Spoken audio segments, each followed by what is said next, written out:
Puluhan rumah di Dusun 2 Desa Bangga kini tampak tinggal rangka dan atap. Pasca banjir bandang pada tahun 2019 lalu, air beserta lumpur dan kayu gelondongan hanyut memasuki pedesaan.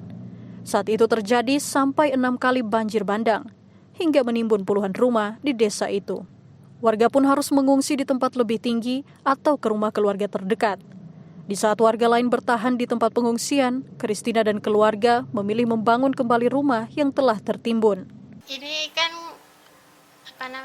istilahnya di sini kita bikinkan tempat sarang burung saja kemarin.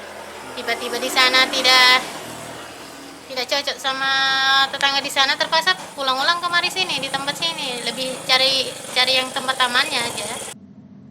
Dalam kurun waktu 3 tahun, pasca banjir di Desa Bangga, beberapa desa tetangga ikut terdampak, seperti Desa Poi dan Desa Rogo. Penyebab banjir selain karena curah hujan tinggi, gempa pada 28 September silam mengakibatkan longsor di beberapa titik di wilayah Dolo Selatan. Aldrim Talara, Kompas TV Palu, Sulawesi Tengah.